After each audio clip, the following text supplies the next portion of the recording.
আসসালামু আলাইকুম। সংবাদে আপনাদের সবাইকে স্বাগত জানাচ্ছি। আমি ফিরোজ তোহা। শুরুতেই আরবে কেবলস সংবাদ শিরোনাম। বাংলাদেশের সর্বশেষ গুরুত্বপূর্ণ আপডেট সংবাদে আপনাকে স্বাগত। শুরুতেই সংবাদ শিরোনাম, পরে বিস্তারিত। প্রথমেই জানাবো, 4 দিনের 749 মিলিমিটার বৃষ্টিপাত, কক্সবাজারে প্রস্তুত 648টি আশ্রয়কেন্দ্র চালু, কন্ট্রোল রুম। টানা কয়েকদিনের ভারী বর্ষণে কক্সবাজার জুড়ে প্লাবন, জলমগ্নতা এবং পাহাড় ধসের ঝুঁকি চরম মাত্রায় ছড়িয়ে পড়েছে। জেলার অধিকাংশ উপজেলার নিম্নস্থান প্লাবিত হয়েছে, বিচ্ছিন্ন হয়ে পড়েছে সড়ক যোগাযোগ, বন্ধ রয়েছে গুরুত্বপূর্ণ সব নৌপথ। পরিস্থিতি আরও অবনতির আশঙ্কায় জেলা প্রশাসন সর্বোচ্চ সতর্কতা জারি করে পাহাড়ের ঢালু, পাদদেশ এলাকা এবং বন্যা কবলিত নিচু স্থানে বসবাসকারীদের অবিলম্বে নিরাপদ আশ্রয়ে চলে যেতে নির্দেশ দিয়েছেন। এরপর জানাবো, পঞ্চদশ সংশোধনী হাইকোর্টের রায় বহাল ফিরল তত্ত্বাবধায়ক সরকার ব্যবস্থা এবং গণভোট। তত্ত্বাবধায়ক সরকার ব্যবস্থা বিলোপ সহ বেশ কিছু বিষয় পরিবর্তন করে আনা সংবিধানের পঞ্চদশ সংশোধনী নিয়ে হাইকোর্টের দেয়া রায় বহাল রেখেছে সুপ্রিম কোর্টের আপিল বিভাগ। এর ফলে তত্ত্বাবধায়ক সরকার ব্যবস্থা এবং গণভোটের অধিকার ফিরল বলে জানিয়েছে আইনজীবীরা। নির্ধারিত দিনে প্রধান বিচারপতির নেতৃত্বাধীন আপিল বিভাগের পূর্ণাঙ্গ নিয়মিত বেঞ্চে আজ 9 জুলাই এই রায় ঘোষণা করা হয়েছে। এদিকে বাংলাদেশে আর নতুন করে কাউকে হাসিনা হতে দেয়া হবে না বললেন সার্জিস আলম। আমরা আগামীর বাংলাদেশ নতুন করে সাজাবো, কাউকে নতুন করে আর হাসিনা হতে দেয়া হবে না বলে জানিয়েছেন জাতীয় নাগরিক পার্টি এনসিপির উত্তরাঞ্চলের মুখ্য সমন্বয়ক সার্জিস আলম। তিনি বলেন, শেখ হাসিনার আমলে একটা রোগ ছিল, সবাই খারাপ কিন্তু শেখ হাসিনা ভালো। আমরা আগামীতে এই রোগ হতে দেব না। বিএনপির অনেকেই খারাপ কিন্তু তারেক রহমান তো ভালো, তাকে আমরা শেখ হাসিনার মতো হতে দিতে চাই না। যে কোনো মূল্যে আর স্বৈরাচারকে দেশে আশ্রয় দেয়া হবে না। এবারে জানাবো, সাভারের শীর্ষ সন্ত্রাসী কানা বাবুলের লাশ উদ্ধার। সাভারের শীর্ষ সন্ত্রাসী হত্যাসহ ডজন মামলার আসামি বাবুল ওরফে কানা বাবুলের লাশ উদ্ধার করেছে পুলিশ। আজ 1টার দিকে পুলিশ তার দিলকুশাবাগের বাসা থেকে লাশটি উদ্ধার করে থানায় নিয়ে যায়। এবং সর্বশেষ জানাবো, মধ্যপ্রাচ্যে ফের যুদ্ধের দামামা চলছে, পাল্টাপাল্টি হামলা।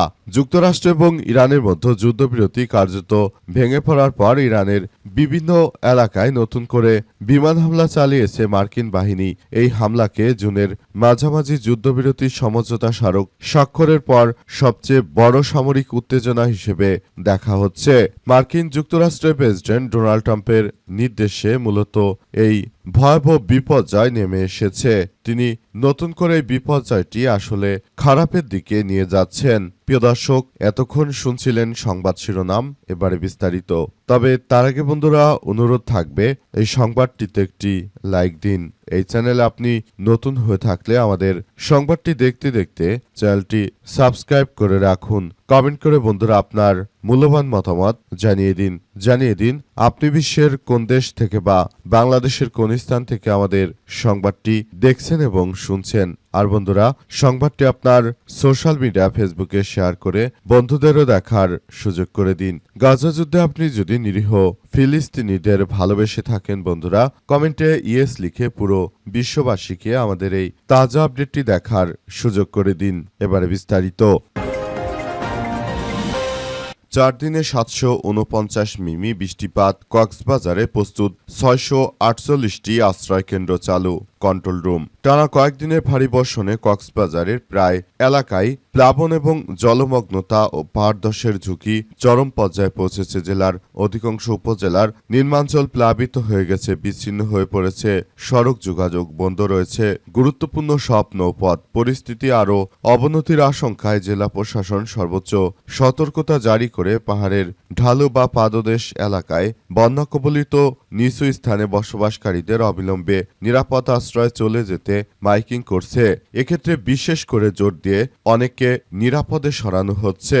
এসব আশ্রয় কেন্দ্রে আশ্রয় নেওয়ার জন্য সবার প্রতি নির্দেশনা জারি করা হচ্ছে, যাতে করে কোনো ধরনের সমস্যার সৃষ্টি না হয়। সবাইকে বলা হচ্ছে, আপনারা যার যার জায়গা থেকে এই পরিস্থিতিগুলো খুবই গুরুত্ব সহকারে দেখভাল করতে হবে।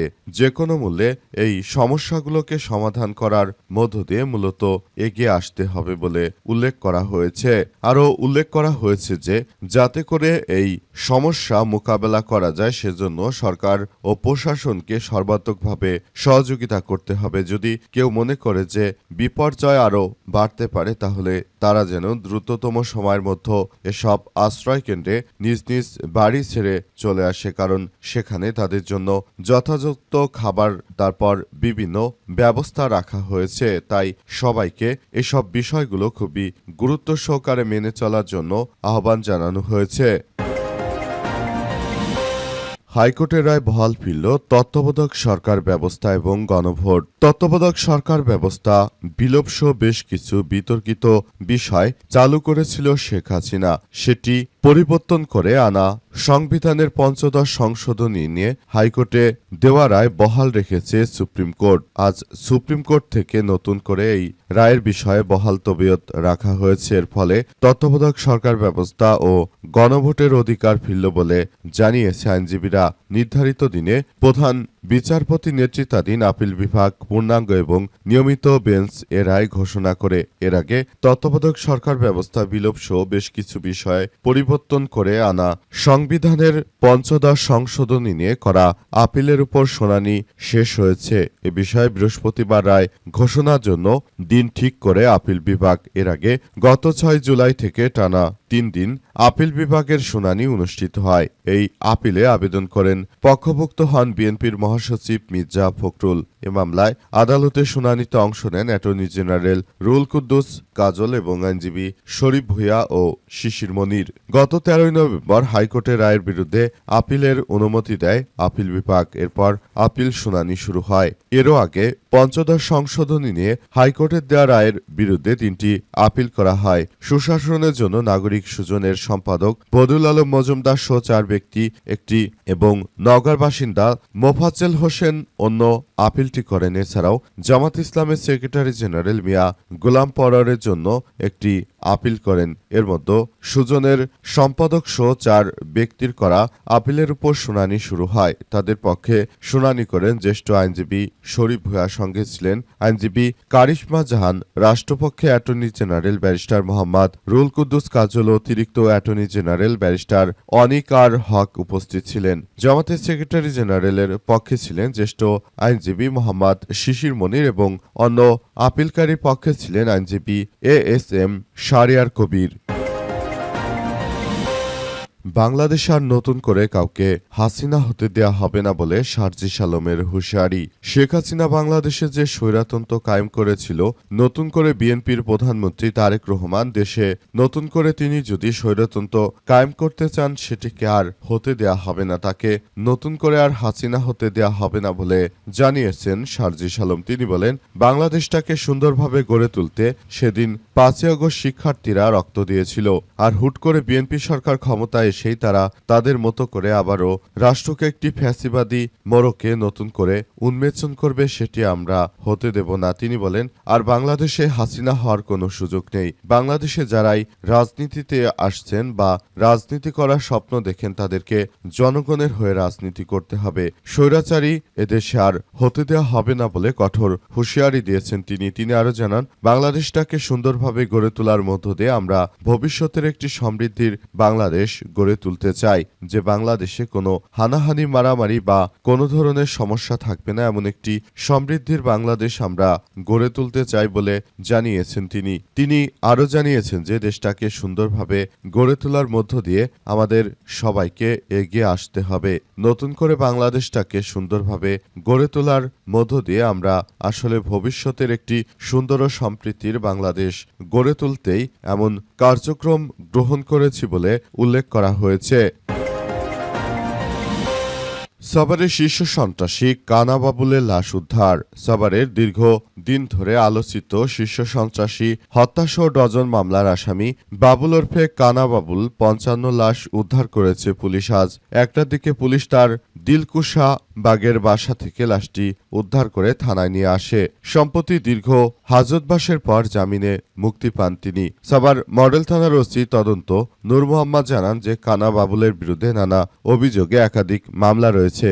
সন্ধ্যার দিকে নিজ ঘরের ভেতর থেকে বন্ধ করে গলায় ফাঁসি দিয়ে আত্মহত্যা করেন তিনি। রাত 11টার দিকে প্রতিবেশীরা দরজা ভেঙে তার ঝুলন্ত লাশ দেখতে পায়। পরে খবর পেয়ে সাভার মডেল থানার এসআই আশিস রায় রাত 1টায় তার লাশ উদ্ধার করে ময়নাতদন্তের জন্য রাজধানীর শহীদ সোহরাওয়ার্দী মেডিকেল হাসপাতালের মর্গে পাঠান। নির্ভরযোগ্য সূত্র থেকে জানা গেছে তার বিরুদ্ধে সাভারের বাস স্ট্যান্ড, অভিজাত সুপার মার্কেটে, রাজাক প্লাজার নাইট গার্ডকে হত্যা সহ একাধিক হত্যা, ডাকাতি, ছিনতাই, মাদকসহ ডজনখানেক মামলা রয়েছে এবং এ মামলায় তাকে দীর্ঘদিন ধরে কারাবাস করতে হয়েছে। অবশেষে তিনি কারাবাসের পর আসলে মুক্তি পেয়ে তিনি নতুন করে আবার একটি সন্ত্রাসী কার্যক্রম শুরু করতে চেয়েছিলেন। বিষয়টি নিয়ে হয়তো প্রতিপক্ষের সঙ্গে তার বনিবনা না হয় তিনি নিজেই আত্মহত্যা করে তারপর এই পরিস্থিতির মধ্যে এসেছেন। বিষয়টি নিয়ে সবাইকে ভাবিয়ে তুলছে।